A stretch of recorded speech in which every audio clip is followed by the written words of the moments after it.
Hello दोस्तों, कैसे हो आप सभी का हमारे YouTube channel crack exam with Deva and Vimal sir YouTube channel में आपका स्वागत है। आज हिस्ट्री सीरीज की नेक्स्ट वीडियो जो कि बहुत इंपॉर्टेंट होगी आपकी परीक्षा के लिए। आज का हमारा टॉपिक है हड़प्पा सभ्यता या सिंधु घाटी की सभ्यता। आज के क्वेश्चन शुरू करने से पहले कुछ हम डिटेल से देखेंगे कि सिंधु घाटी सभ्यता क्यों कहते हैं और इसे हड़प्पा सभ्यता क्यों कहते हैं, ये सब देखते हैं। तो पहले देखेंगे सिंधु घाटी सभ्यता, इंडस वैली सिविलाइजेशन।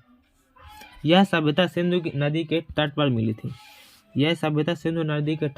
इसलिए इसे सिंधु घाटी सभ्यता, तथा इसकी सबसे पहले जानकारी हड़प्पा की खुदाई से प्राप्त हुई थी, इसलिए इसे हड़प्पा सभ्यता। यह सिंधु नदी के तट पर मिली, इसलिए इसे सिंधु घाटी सभ्यता, तथा सबसे पहले जानकारी हड़प्पा की खुदाई से मिली थी, इसीलिए इसे हड़प्पा सभ्यता भी कहते हैं। सिंधु घाटी सभ्यता का विकास 2500 ईसा पूर्व से 1750 ईसा पूर्व तक माना जाता है। यदि सिंधु घाटी सभ्यता विश्व की सबसे पहली शहरी व्यवस्था थी, तो आपको 4-5 क्वेश्चन यहाँ से बन रहे हैं।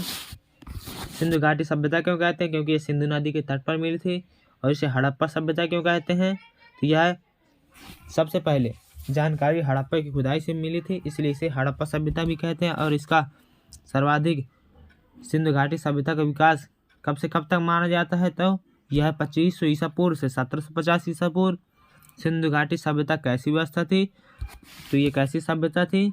यह शहरी सभ्यता थी, तथा चार्ल्स मैसन ने सर्वप्रथम 1826 में इसकी जानकारी दी। और हड़प्पा सभ्यता की खोज सन 1921 ईस्वी में तत्कालीन भारतीय पुरातत्व सर्वेक्षण विभाग के महानिदेशक सर जॉन मार्शल के समय राय बहादुर दयाराम साहनी ने हड़प्पा की खोज की। दयाराम साहनी ने 1921 में हड़प्पा सभ्यता की खोज की। यहाँ से 5-6 क्वेश्चन बनते हैं। तो देखते हैं आज का पहला क्वेश्चन। हड़प्पा सभ्यता का सर्वाधिक मान्यता प्राप्त काल है, तो यह 2500 से 1750 ईसा पूर्व। 2500 ईसा पूर्व, ऑप्शन नंबर बी, 2500 ईसा पूर्व से 1750 ईसा पूर्व, यह क्वेश्चन सही ऑप्शन होगा यहाँ पर बी। तो सिंधु सभ्यता का सर्वाधिक उपयुक्त नाम हड़प्पा सभ्यता है। देखते हैं अब क्वेश्चन नंबर 2। क्वेश्चन नंबर 2 हमारा है सिंधु घाटी की सभ्यता कहाँ तक फैली है? सिंधु घाटी की सभ्यता पहले यहाँ पर चार्ट के माध्यम से समझेंगे। सिंधु घाटी सभ्यता उत्तर से दक्षिण और पूर्व से पश्चिम।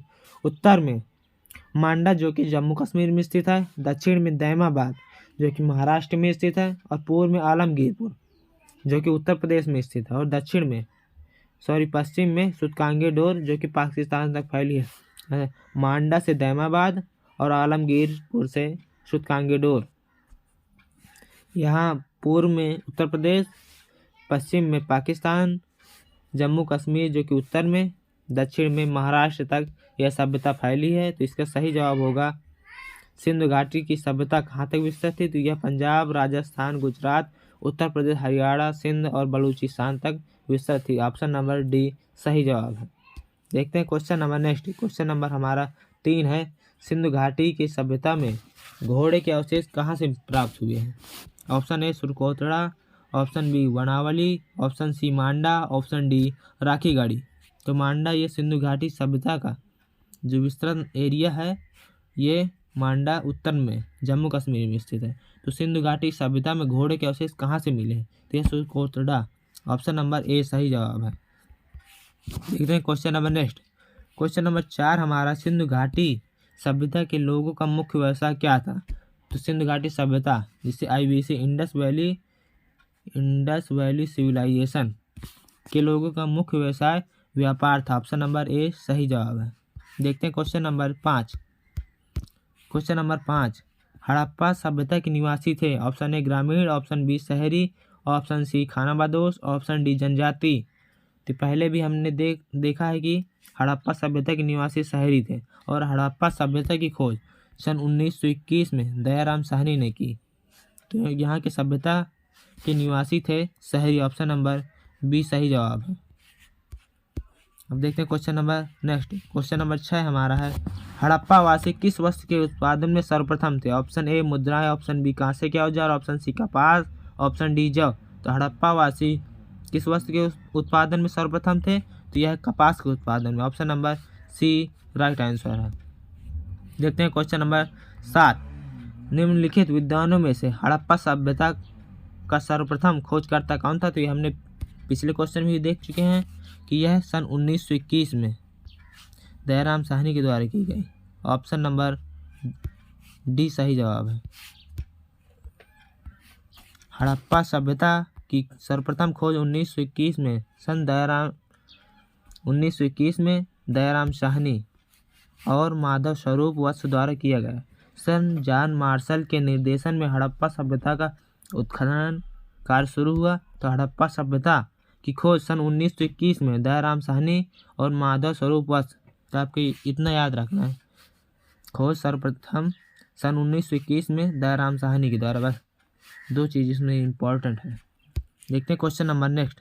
सिंधु सभ्यता का पत्तन नगर बंदरगाह कौन सा था? Option A Kalibangan, option B Lothal, option C Ropar, option D Mohenjodaro.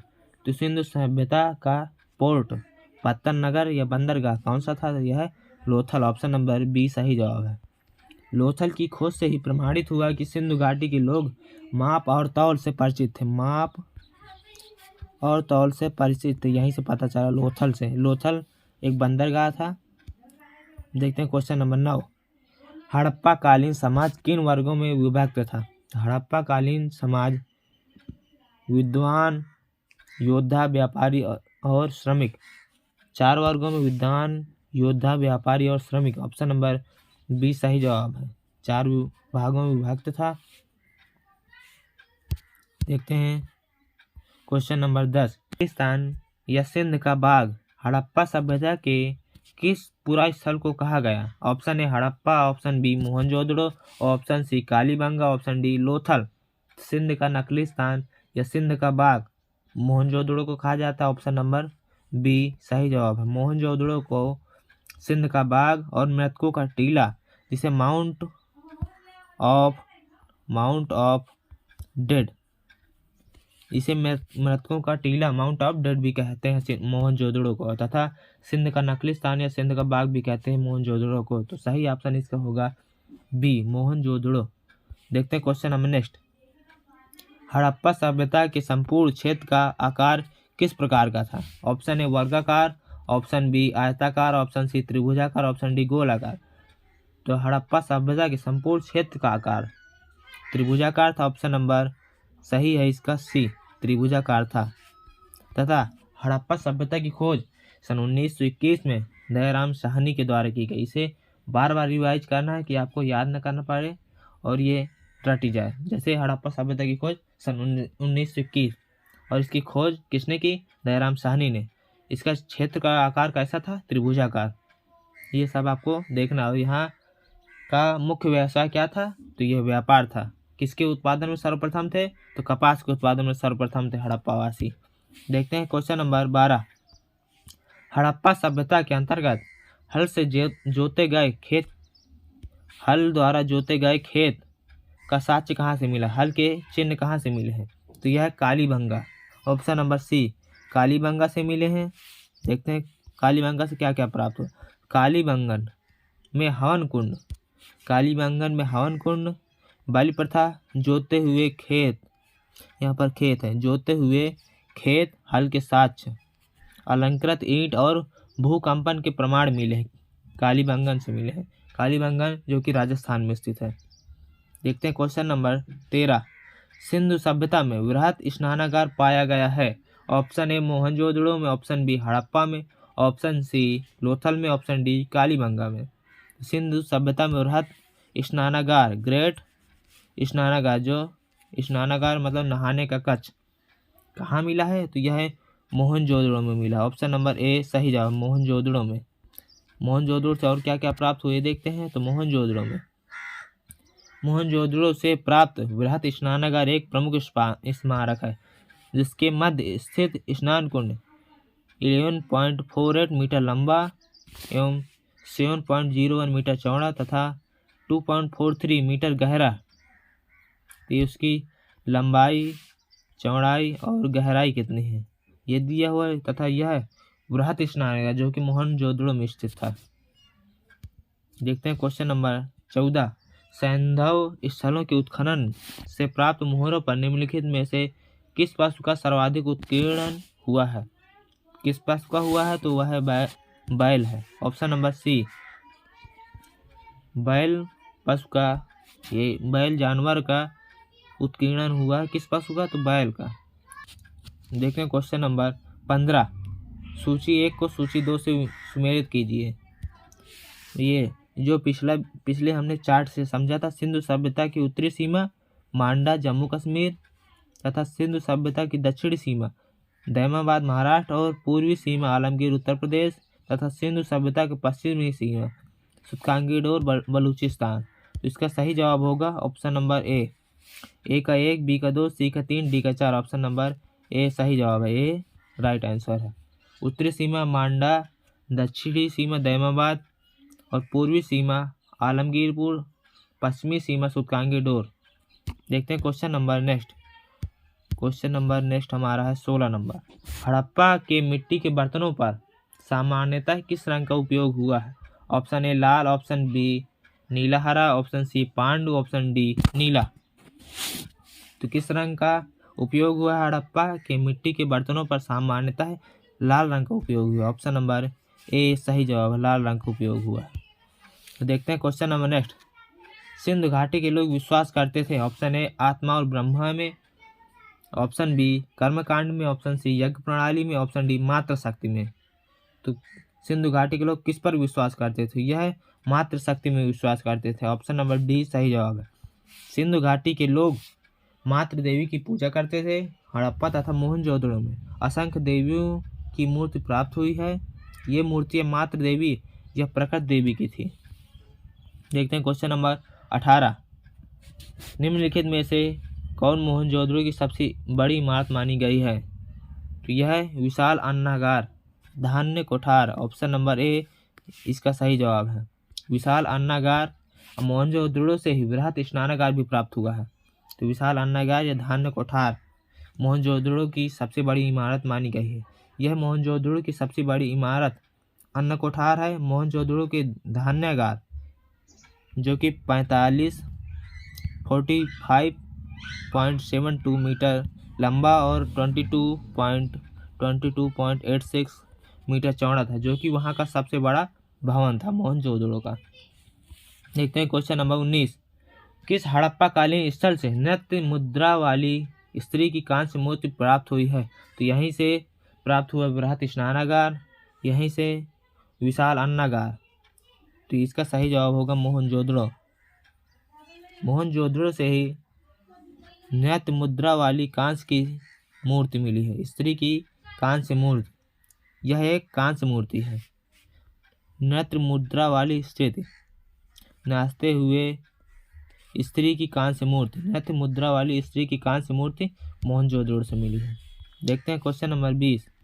किस सिंधुकालीन स्थल से एक ईंट पर बिल्ली का पीछा करते कुत्तों के पंजे के निशान मिले? Option A Harappa, option B है Mohenjodaro, option C Chanhudaro, option D Lothal. तो किस सिंधुकालीन स्थल से मिली है? तो यह है चन्होदड़ो। ऑप्शन नंबर सी सही जवाब। चन्होदड़ो से एक ईंट पर बिल्ली का पीछा करते हुए कुत्तों के पंजे के निशान चन्होदड़ो से मिली है। तो सिंधुकालीन स्थल चन्होदड़ो से एक ईंट पर बिल्ली का पीछा करते हुए कुत्ते के पंजे के निशान मिले हैं। देखते हैं क्वेश्चन नंबर 21। हड़प्पा कालीन स्थलों में अभी तक किस धातु की प्राप्ति नहीं हुई है? ऑप्शन ए तांबा, ऑप्शन बी स्वर्ण, ऑप्शन सी चांदी, ऑप्शन डी लोहा। हड़प्पा कालीन स्थलों में से अभी तक किस धातु की प्राप्ति नहीं हुई है? तो यह थी लोहा। ऑप्शन नंबर डी सही जवाब है। तो हड़प्पा सभ्यता एक कांस्ययुगीन सभ्यता थी तथा हड़प्पा सभ्यता की खोज 1921 में दयाराम साहनी के द्वारा की गई। यहाँ के लोगों का मुख्य व्यवसाय व्यापार था तथा यह कपास के उत्पादन में सर्वप्रथम थे।